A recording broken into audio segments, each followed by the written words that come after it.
private finance initiative (PFI) are a form of public-private partnership (PPP) where the sources of the project funds are provided and covered by the private sector.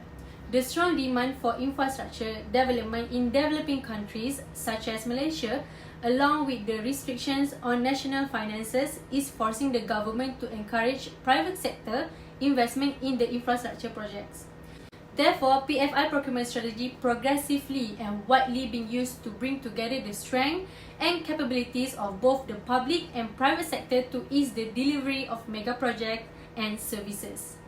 Most public services such as health, education, defense, prisons, and transportation are now covered by PFI. PFI procurement normally involves contracting the full project package, and then private sector becomes long-term provider of services by being responsible in design, construction, finance, operation, and maintenance of assets to deliver the service demanded by the public sector. In return, the public sector pays a monthly payment that covers both the repayment of the capital investment and ongoing service costs to the private sector groups comprised of a qualified and experienced construction firm and facility management firm for a 20 to 30 years period of contract. The government also gives specification outlining the services and standards it requires, and the private company is given full control of design, construction, and operation for the duration of the contract. The PFI framework is intended to assign risk to the private sector to achieve efficiency gains during the project's life cycle, as well as to allow the private sector to develop and design away risks that bring new ideas to the way the service is delivered. As a result, the project should have a lot of operational content, a clear boundary, and measurable output results. When the construction is finished and the private sector begins to provide services, the public sectors will provide payment to the private sector based on performance, with reduction of any performance that falls below agreed upon levels. Ownership of the asset usually transferred to the authority at the end of the contract, and other alternatives can be used based on the nature of the project. PFI projects typically comprise three main parties. Firstly is the third-party funders such as equity, bank loans, and bonds. Secondly, the awarding authority, and lastly is the special purpose vehicle (SPV). One of completed projects of PFI in Malaysia is Hospital UiTM Puncak Alam. TMSB was awarded a 25-year concession in February 2006 to plan, design, develop, construct, and commission the hospital for 599 million ringgit Malaysia, and then to manage the asset. The parties to the concession agreement are the Government of Malaysia, UiTM, and TMSB. History of PFI in Malaysia. In 1992, the United Kingdom introduced the first private financing project, which grew in popularity after 1997. They are utilized to help pay for significant public works projects, including schools, prisons, hospitals, and infrastructure. Rather than relying on taxpayers to fund this project upfront, the private companies are contracted to finance, manage, and execute the project. The development of public and private cooperation in Malaysia has evolved and transformed during the last 30 years, contributing to the country's rapid growth progress. The Labour government has continued to use PFI under its own PPP program since 1997. Based on the success of PFI and to keep up with global trends, the Malaysian government implemented PFI in the development of mega projects under the 9 Malaysia Plan 2006 to 2010. The government introduced PFI approach as an alternative procurement method for the public sector in the development and maintenance of infrastructure and other facilities under the 9 Malaysia plans, which benefits the private sector's innovations and efficiency.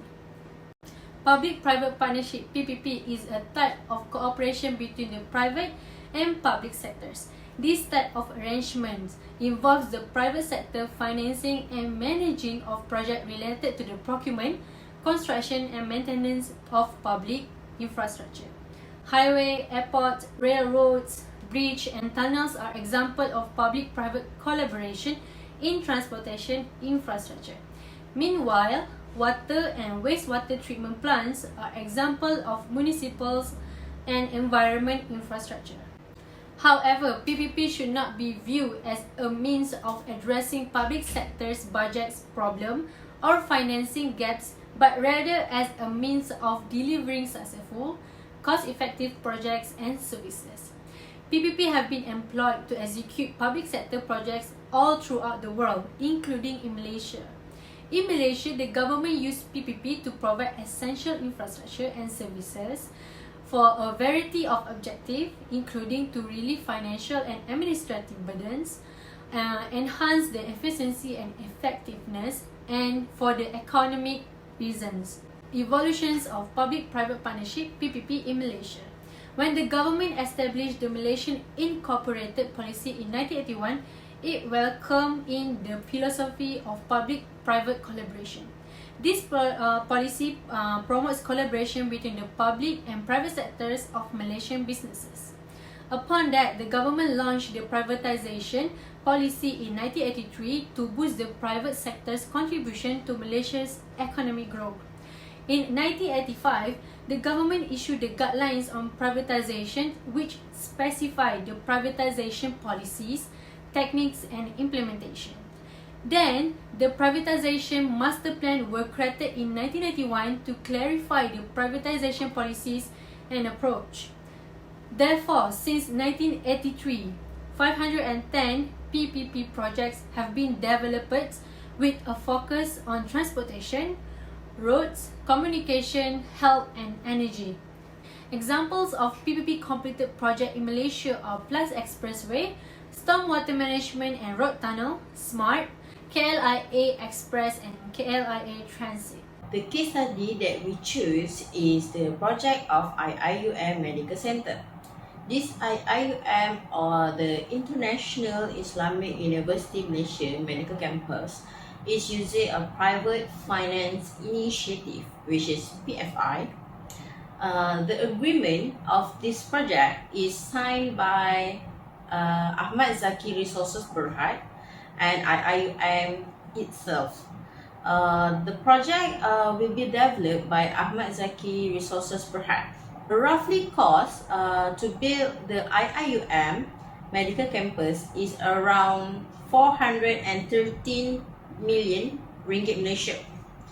This project is the first to be founded and developed under the government private finance initiative. On design, build, lease, maintenance, and transfer basis, it has a concession period of 25 years, including 3 years and 6 months for the constructions. This IIUM Medical Center is also being built on the basis of Sharia compliance. The IIUM Medical Center are proposed in the middle of the campus next to the medical faculty, which is Kuliah of Medicine. As IIUM Medical Center decided to be under the PFI, the institutions itself must issue a request for proposal or RFP to UKAS, or Unit Kerjasama Awam dan Swasta, and UKAS will call for bidding. This is the proposed site for the IIUM Medical Center. Design and build of the project are involved in this IIUM Medical Center project with 300 beds in phase 1 and approximately 800 to 1,000 beds in future, which comprise of the following areas. As you can see, phase 1 is the room or facilities that will be built in the IIUM Medical Center, and the future phase is the construction of the future. If IIUM wants to add or renovate the existing facilities in it. Basic structure of PFI and PPP procurement method. UK PFI structure. All PFI projects in the UK use the consortium company joint venture model as a standard commercial structure. Private sector allocate risk to the most relevant stakeholders. Typically, the construction contractor under subcontract with the consortium company bears the risk of design, construction and completion. As a result, the insurance company will cover the risk of damage and business interruption. Leaving the consortium company is lender with a number of residual risks. The structure allows diverse parties to participate in the PFI scheme.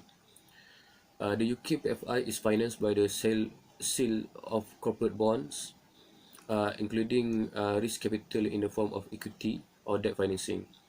The private sector will be paid for work completed during the course of contract.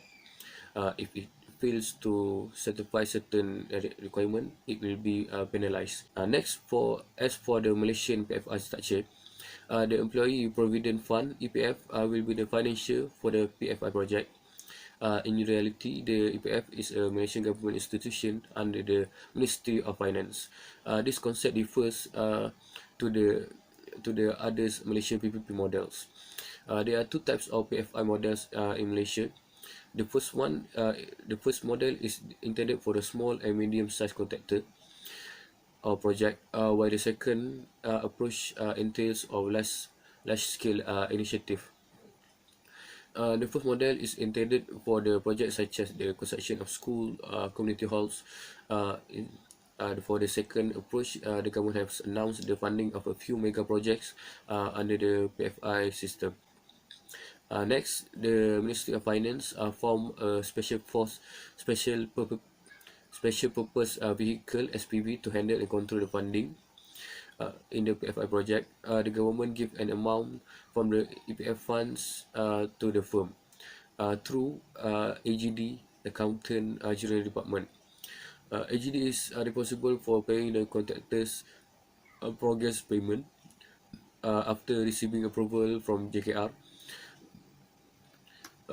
Next, as for the payment, the Department of General Director of Land and Mines (DGDLM) leases completed project to the SPF or SPV on a nominal basis in exchange for EPF funded construction costs.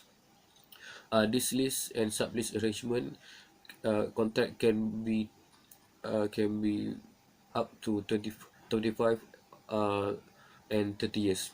The EPF makes money by receiving interest payment for the long-term contracts. As for the approval guideline, the EPU Economic Planning Unit sends all approved proposed project with a budget less than 50 million ringgit to the various ministry to second stage the approval. For the project that costing more than 50 million, the Ministry of Finance will be the first to approve the process. Then the ministry will follow the standard procedure for tendering, and the contractor will be appointed, and the project will be monitored by the ministry. As for the risk distribution, with the PFI implemented in the UK, the private sector will be required to increase its funding, while the government provides no or very minimal support to finance PFI project. Given that the EPF finance the PFI, it's appear that the private sector rather than the EPF, the private sector will bear the financial risk, but the EPF on the other hand has stated that they will not risk anything in the PFI. Next, the types of PFI project. There are several types of PPP or PFI project. In general, this method entails a user page concept which may usually be implemented by the governments. However, many governments has decided to do so to the private sector in order to limit their financial exposure. The first one will be the Build, Operate, Transfer (BOT). Next, Build, Own, Operate (BOO). Next is Build, Own, Operate, Transfer, BOOT. Next, Build, Lease, Operate, Transfer. And lastly is Contract Management. Structure of PFI PPP for the IIUM Hospital. This is the structure for the project for IIUM Hospital. By implementing design, build, lease, maintain and transfer of a 300 bed teaching hospital. In order to participate in this scheme, the university must submit a request for a proposal or RFP to PPP. The project will be built on a Sharia compliant contract, which is something that I have never done before. Based upon the RFD, IIUM is in charge of preparing the hospital requirement, medical planning and equipment, and JKR assists with other technical preparation through PPP based on the Ministry of Health hospital experience. The Ministry of Health is advising on both content and operational issue. The bidding is done by the PPP. A bidder was selected due to the urgency of the project. The bidder was selected is AZRB contractor or AHMAD Zaki Resources Berhad, which is wholly owned subsidiary Peninsula Medical Stadium Berhad, PenMedic, as the private sector for the IIUM hospital. As for the public sector, the IIUM Development Division and the IIUM Hospital as for their client and user. For the monitoring size of the public sector include IIUM SC as their medical planning and monitoring equipment, and also JKR for all the other entity for monitoring architecture, also consultant and services for the public sector. The system that are widely used in our construction industry nowadays is called PFI, Private Finance Initiative, and PPP, Public-Private Partnership. The rationale behind PFI is to pool resources from the public and private sector in order to provide more efficient public services. The implementation of PFI has long been used in this construction industry. The partnership between government with private sector has been going on for a long time. The main reason why private sector should pursue PFI project is that it generates certain cash flow over the long term. This is because the project that has been conducted is related to services and hospital buildings, which will continuously earn a big amount of income years to years. Moreover, it develops their skill sets and track record to participate in foreign markets. This can further expand their company name for future project and cooperation with the government, and also further improve their quality of doing their business. Other than that, it helps to gain the opportunities for a secondary market for PFI equity.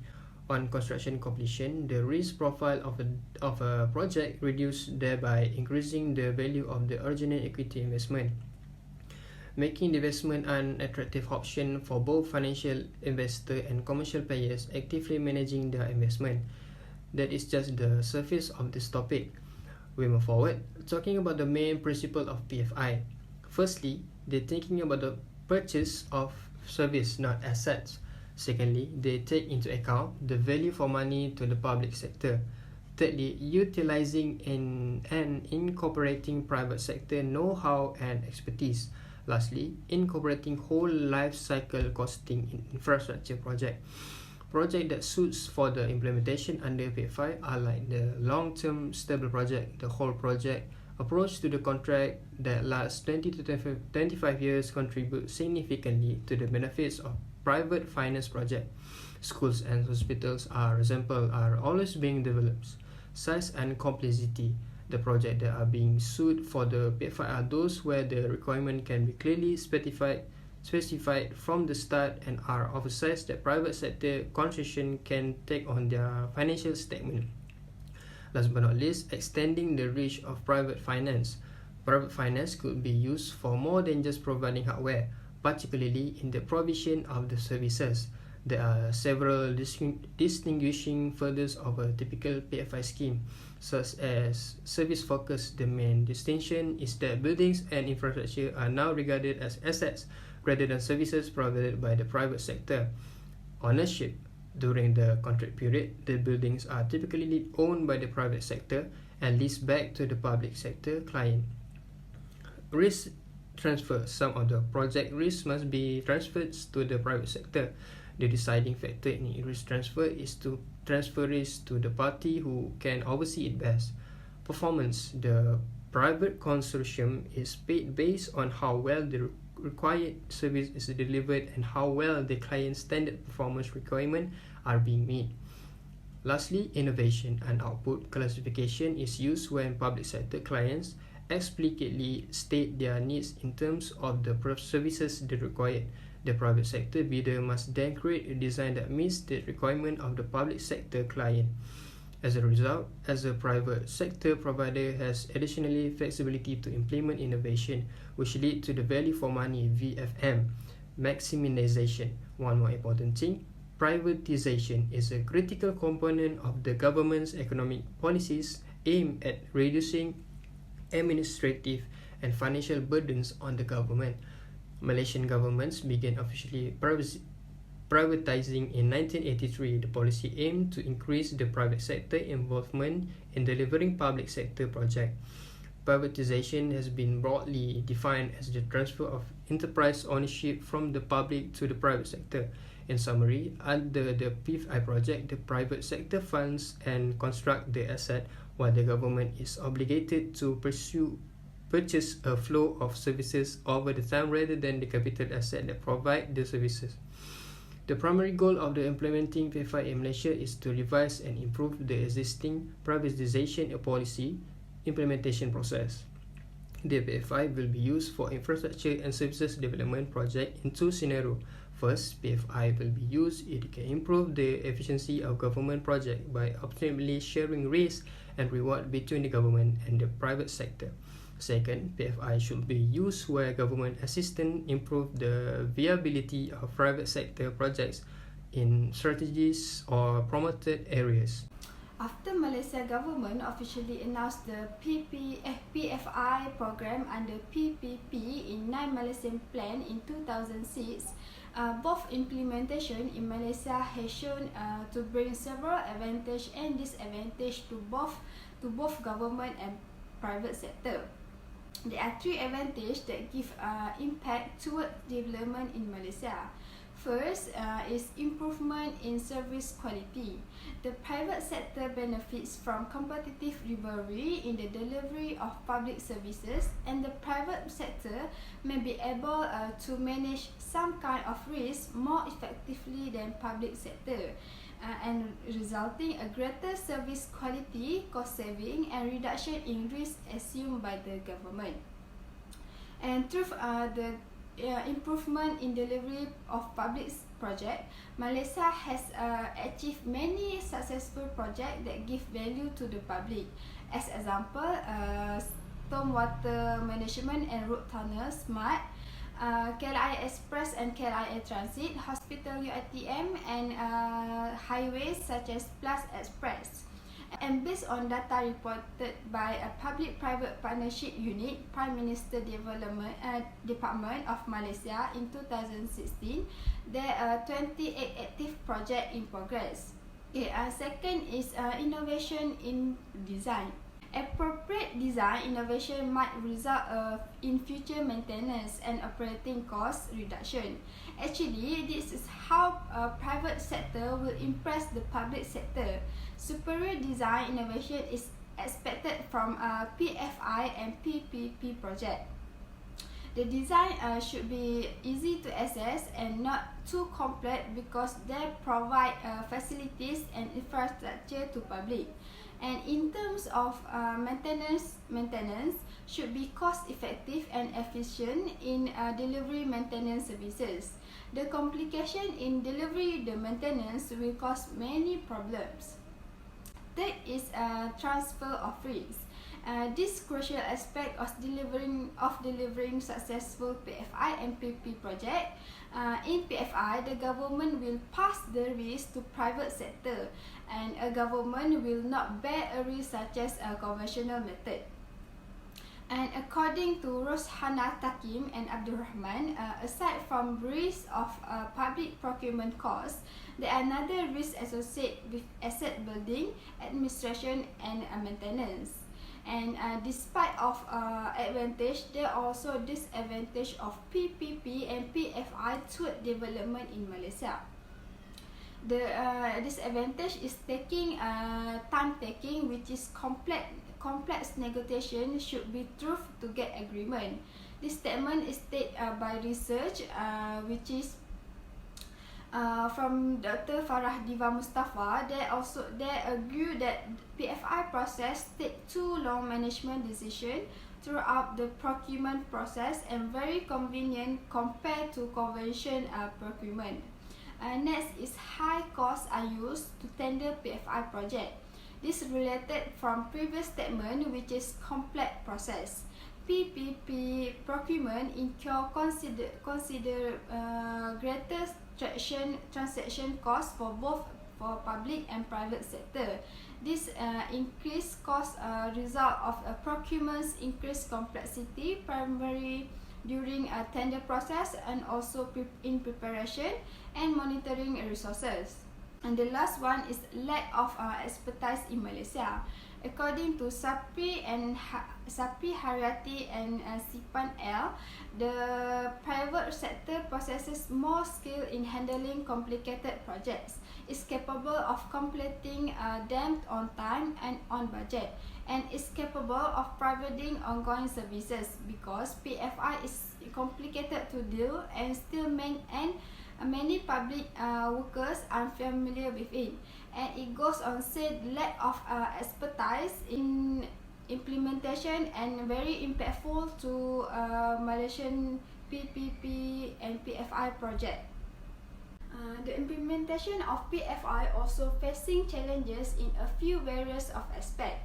The challenges of PFI has been studied, and there are various studies that deal with various aspects of PFI such as strategy, organization and law. Since the PFI was implemented in Malaysia, a few obstacles and challenges cannot be avoided even as long introduced in Malaysia.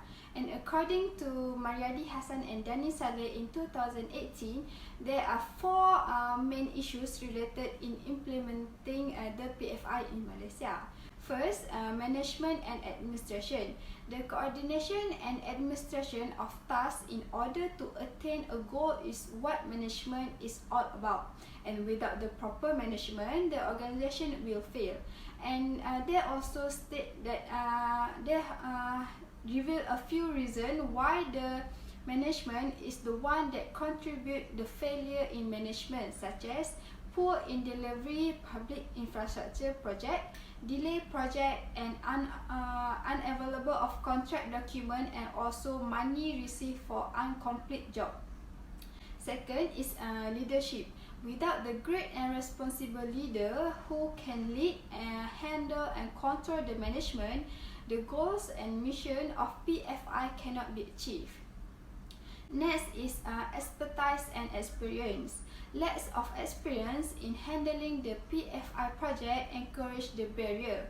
As stated from the research by Mariadi Hassan and Dani Saleh, an inexperienced public authority must expend considerable effort in bidding a PFI project due to no standard project procurement framework in place that they can refer to. And that lastly is a lacking experience and knowledge, and due to no improvement of relationship between both sectors, detrimental both parties. PPP or PFI is a procurement method that has been successfully implemented worldwide, including Malaysia. With the rapid expansion of PPP projects in Malaysia, various conceptual and empirical arguments and issues relating to improving service quality have arisen. As a result, the following difficulties have been raised in project performance for PPP. And firstly is insufficiency of PPP implementation guidelines and challenge in managing the KPIs. In Malaysia, there was no clear framework for monitoring or performance auditing, as well as tendering, project financing and project implementation for PPP projects, which could cause us to issue of complying with the government's goals and the need for a declarations of evaluation criteria. Moreover, in terms of KPI, it contains dozens of new complicated KPIs that were challenging to establish and track. Subjectively, in output requirement leads to varying interpretation, confusing risk distribution, and difficulties in change negotiations. Secondly is asset risk and life cycle issue. Assets were immediately exposed to high achievement risks, which could affect their performance, and most PPP projects must account for multiple risks. For example, design and construction risk, technology and expiry risk, regulation risk, and many more. Therefore, public sector should accurately forecast risk because it is one of the key requirements for PPP projects. Moreover, although the most asset life cycle cost (LCCC) calculation were conducted, the calculation was frequently neglected and ignored because it was not a universal requirement that will cause facility management problems. Lastly, maintenance approach and service delivery failure. In Malaysia, the majority of PPP projects involve the public sector. Therefore, the government must simplify the maintenance part in order to maintain the property value. According to the Total Asset Management Guideline, most government agencies present asset management practice are largely based on reactive and ad hoc repair rather than systematic planning and scheduled maintenance. It has causes to several issues including inappropriate scheduled maintenance, a shorter asset life cycle, higher long-term costs, poor repairing work, and lastly is increase in workers' workload. To have successful PPP, we need to focus and improve on a few elements such as a commitment to a strong partnership beyond the terms of the contract. Secondly is built-in mechanism to share perspective and opinions about the project. Thirdly, the motivation to improve public service delivery, drawing on private market skills and innovations. And lastly is a clear decision-making hierarchy. In sum, the aim of the case study was to achieve the goal, especially to know how the procurement method of this private finance initiative or public-private partnership works in the construction industry in determining the risk distributions in PFI or PPP procurement contract, the scope of work in the PFI or PPP procurement contract, the types of PFI or PPP project, advantages and disadvantages in PFI and PPP procurement project. PFI or PPP is important as it can give a benefit to public sector to have an opportunity to provide more facilities to the country. Overall, the Malaysian government's initiative to launch a private finance initiative, PFI, for the provisions of public services and facilities under the 9th Malaysia Plan is an effective means of overcoming long-term maintenance issue.